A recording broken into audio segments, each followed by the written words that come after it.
Subscribe करें easy learning with अमन को और बेल आइकन को दबाइए ताकि आप कोई भी नया वीडियो मिस न करें। Good morning student, welcome to my class. मैं दीक्षा आज आप सभी को प्रयोग संख्या 3 के बारे में बताऊंगी। जैसा कि आप सभी पिछले क्लास में वोल्टेज ड्रॉप विधि से रेजिस्टेंस मेजर करना और ओम मीटर के द्वारा रेजिस्टेंस मेजर करने के बारे में जान चुके हैं, चलिए आज हम लोग मल्टीमीटर से वोल्टेज और रेजिस्टेंस मेजर करेंगे। जैसा कि आप सभी यहाँ उद्देश्य में देख रहे हैं, मल्टीमीटर की जानकारी प्राप्त करना तथा मल्टीमीटर से वोल्टेज और प्रतिरोध मापना। मल्टीमीटर, मल्टी मतलब एक से ज़्यादा, तो वैसा मीटर जो एक से ज़्यादा क्वांटिटी को मेजर कर सकता है। मल्टीमीटर एक टेस्ट इक्विपमेंट होता है। मल्टीमीटर को हम लोग आम तौर पर वोम कहते हैं, VOM, V for volt, O for ohm और M फॉर मिलीमीटर। मल्टीमीटर के वैसा डिवाइस है जो करंट, वोल्टेज और रेजिस्टेंस को मेजर करता है। मल्टीमीटर किसी भी सर्किट के 2 पॉइंट के बीच के कंटिन्यूटी को भी टेस्ट करके बताता है। तो चलिए हम लोग देखते हैं इस प्रयोग में जो भी टूल्स का रिक्वायरमेंट है उसके बारे में थोड़ा जानते हैं। पहला है इंसुलेटेड कॉम्बिनेशन प्लायर। इसका साइज है 200 mm। जैसा कि आप सभी इस चित्र में देख सकते हैं, यहाँ पे प्लायर है। प्लायर का 2 पैरेलल हैंडल है। यहाँ पे एक पाइवोट है जो कि दोनों हैंडल्स को जोड़ के रखता है। यहाँ पे 2 जॉ है। यहाँ जॉ का काम, प्लायर के जॉ का काम किसी ऑब्जेक्ट को पकड़ना या उसको बेंड करना या तार को छीलना होता है। दूसरा है इंसुलेटेड पेचकस। इसका साइज है 150 mm। यहाँ पर आप सभी पेचकस के चित्र को देख सकते हैं। यहाँ पे एक पेचकस है, इसका काम किसी भी नट को टाइट करना होता है और यहाँ पे आप सभी देख सकते हैं कि पेचकस को इंसुलेटेड किया गया है PVC के द्वारा। आगे है इलेक्ट्रीशियन नाइफ। इसका साइज है 75 mm। यहाँ पर आप सभी नाइफ का भी चित्र देख सकते हैं।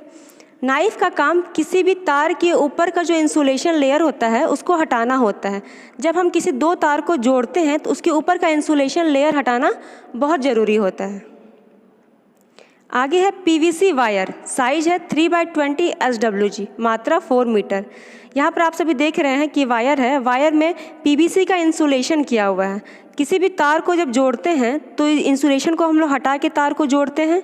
अगर तार के ऊपर PVC का इंसुलेशन नहीं किया हुआ है तो वो पूरा सर्किट शॉर्ट कर सकता है, पूरा सर्किट शॉर्ट कर सकता है या फिर शॉक भी लग सकता है। आगे सीरीज टेस्टिंग बोर्ड।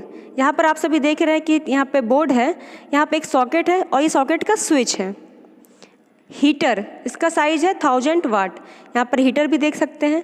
यहाँ पर हम लोग हीटर का उपयोग प्रतिरोध के रूप में करेंगे, रेजिस्टेंस के तौर पे करते हैं, जिसको हम लोग रेजिस्टेंस को मेजर करेंगे। यहाँ पर देख रहे हैं ब्लॉक डायग्राम ऑफ मल्टीमीटर। यहाँ पर करंट, कांस्टेंट करंट सोर्स, यहाँ पर हम लोग AC सप्लाई देते हैं या DC सप्लाई देते हैं। यहाँ पे एक स्विच है जिससे हम लोग ऑन ऑफ करते हैं। बफर एम्पलीफायर, बफर एम्पलीफायर क्या होता है, जो सिग्नल सोर्स देते हैं उसको लोड करंट के द्वारा बफर होने से प्रिवेंट करता है। या फिर इलेक्ट्रिकल इम्पीडेंस ट्रांसफॉर्मेशन, जब एक सर्किट से दूसरे सर्किट में इलेक्ट्रिकल इम्पीडेंस ट्रांसफॉर्मेशन होता है तो उसको वो प्रोवाइड करता है। यहाँ पर है calibrated attenuator, current to voltage converter, जो करंट को वोल्टेज में कन्वर्ट करता है। Current to voltage converter, calibrated attenuator. ये दोनों कैलिब्रेटेड एटीन्यूएटर और current to voltage converter AC supply लेता है। जब हम लोग AC सप्लाई देंगे तो ये दोनों ब्लॉक काम करेगा, जब DC सप्लाई देंगे तो ये दोनों ब्लॉक काम करेगा, करंट टू वोल्टेज कन्वर्टर और कैलिब्रेटेड एटीन्यूएटर। यहाँ पर आप सभी देख सकते हैं कि AC वोल्ट और AC वोल्ट, ये दोनों AC में ब्लॉक काम करेगा और जब DC सप्लाई देंगे तो ये दोनों ब्लॉक काम करेगा। यहाँ पर है रेक्टिफायर सर्किट, यहाँ एनालॉग टू डिजिटल कन्वर्टर, जो डिजिटल में इसको कन्वर्ट करता है। यहाँ पे डिजिटल डिस्प्ले है जहाँ पे हम लोग वैल्यू शो करता है, वैल्यू डिस्प्ले होता है। पहले हम लोग एनालॉग मल्टीमीटर का यूज़ करते थे, अब हम लोग डिजिटल मल्टीमीटर का यूज़ करते हैं। डिजिटल मल्टीमीटर ज़्यादा एक्यूरेट होता है। यहाँ पर देख रहे हैं कि एनालॉग मल्टीमीटर है।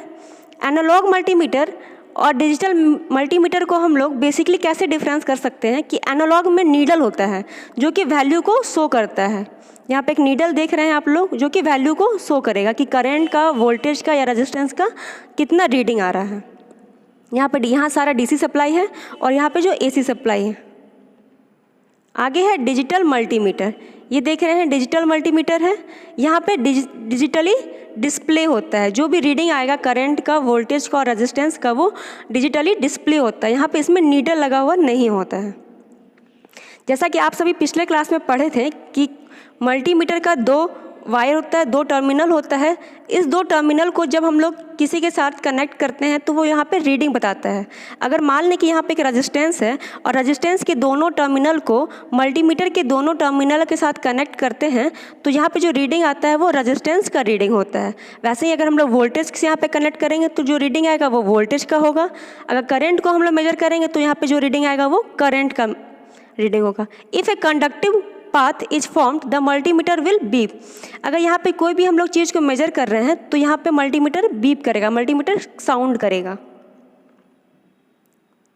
यहाँ पर देख रहे हैं कि ये वाला जो सिंबल है वो एसी वोल्टेज का है। यहाँ पे देख सकते हैं कि अल्टरनेटिंग का सिंबल बना हुआ है, वो एसी वोल्टेज है। यहाँ पर डीसी करंट है, यहाँ पे डीसी एसी करंट है। यहाँ पे स्क्रीन का बैकलाइट है, यहाँ पे डीसी वोल्टेज है, यहाँ मिली वोल्ट फॉर एसी। यहाँ ओम मीटर का सेटिंग किया हुआ है। अगर हम लोग रेजिस्टेंस मेजर करेंगे तो ओम मीटर का किया हुआ है। कंटिन्यूटी बीपर है जो कि बीप करता है। यहाँ डायोड टेस्ट है, यहाँ अगर हम लोग डायोड टेस्ट करेंगे तो यहाँ से करते हैं। और ये दोनों जो टर्मिनल है ये आमीटर का टर्मिनल है। अगर हम लोग करंट को मेजर करेंगे तो यहाँ पे आमीटर लगाएंगे। यहाँ कॉमन ग्राउंड है और यहाँ पर भी आमीटर का टर्मिनल है, या फिर कोई और भी चीज़ हम लोग को टेस्ट करना है तो हम लोग इसको यहाँ पे टर्मिनल को कनेक्ट कर सकते हैं। मेथड में देखते हैं, मल्टीमीटर का एक्सटर्नल ड्राइविंग बनाया, सीरीज टेस्टिंग बोर्ड में एसी और 250 वोल्ट सप्लाई दिया।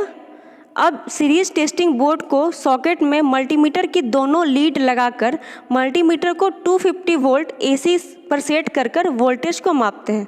जैसा कि हम सभी जानते हैं कि हम लोग 240 या 250 वोल्ट ही लेते हैं। अगर 3 फेज सप्लाई का वोल्टेज मापना होगा तो मल्टीमीटर के नॉब को एसी 500 वोल्ट पर रखेंगे और एसी 3 फेज का सप्लाई वोल्टेज को चेक करेंगे। अगर हम लोग को रेजिस्टेंस निकालना होगा तो हीटर को हम लोग प्रतिरोध मापने के लिए मल्टीमीटर के नॉब के प्रतिरोध पर रखेंगे और प्रतिरोध को मेजर करेंगे। मल्टीमीटर से हीटर का अर्थ फॉल्ट को चेक करने के लिए मल्टीमीटर का एक सिरा मीटर की टर्मिनल से तथा मल्टीमीटर का दूसरा सिरा हीटर की बॉडी पर लगाया। यदि रीडिंग 0 आता है तो इसका अर्थ है कि हीटर में फॉल्ट है। मल्टीमीटर का जो हम लोग जब यूज करेंगे तो उसमें जो प्रिकॉशंस लेंगे वो है, मल्टीमीटर का प्रयोग करते समय यह सुनिश्चित कर लेना होना चाहिए कि नोब उस जांच के लिए सेट है जिसे हमें ज्ञात करना है। अगर हम लोग को वोल्टेज ज्ञात करना है तो वोल्टेज के लिए सेट होना चाहिए, रेजिस्टेंस ज्ञात करना है तो रेजिस्टेंस के लिए सेट होना चाहिए। मल्टीमीटर का उपयोग हम लोग वोल्टेज, करंट तथा रेजिस्टेंस मापने के लिए करते हैं। जैसा कि आप सभी यहाँ देख रहे हैं कि यहाँ पे पाथ को कंडक्ट किया हुआ है। अगर ये मल्टीमीटर है तो अगर हम लोग यहाँ पे वोल्टेज रखेंगे तो ये वोल्टेज मेजर करेगा, ये रेजिस्टेंस रखेंगे तो रेजिस्टेंस मेजर करेगा, और अगर हम लोग करंट को मेजर करेंगे तो यहाँ पे करंट शो करेगा। आप लोग देख रहे हैं कि यहाँ पे एक एनालॉग मल्टीमीटर है और दूसरा डिजिटल मल्टीमीटर है। एनालॉग और डिजिटल मल्टीमीटर में क्या मेन डिफरेंस होता है कि एनालॉग में नीडल लगा होता है, जैसा कि आप सभी यहाँ देख सकते हैं कि इसमें एक नीडल लगा हुआ है, और डिजिटल मल्टीमीटर क्या होता है, वो डिजिटली शो करता है। आगे डिजिटल मल्टीमीटर सुपीरियर होता है क्योंकि इसमें जो रीडिंग होता है, रीडिंग जो आता है वो एक्यूरेट आता है, और जो ये डिजिटल मल्टीमीटर होता है वो ज़्यादा सेंसिटिव होता है क्योंकि इसमें वैल्यू जो हमेशा होता है वो डिस्प्ले होता है। एनालॉग जो मल्टीमीटर होता है वो हमेशा लो रेजिस्टेंस और हाई सेंसिटिविटी को एग्जिबिट करता है। अगर हम लोग डायोड को चेक करेंगे तो एनालॉग मल्टीमीटर ज़्यादा एक्यूरेट रीडिंग देगा, लेकिन हम लोग प्रोफेशनली तौर पर डिजिटल मल्टीमीटर का यूज करते हैं। डिजिटल मल्टीमीटर थोड़ा एनालॉग से ज़्यादा एक्सपेंसिव होता है, लेकिन ये पॉइंटर इसमें मूव नहीं करता है और ना ही इसका जो रीडिंग होता है वो अनएक्यूरेट हो सकता है, इसीलिए हम लोग डिजिटल मल्टीमीटर का ज़्यादा यूज करते हैं।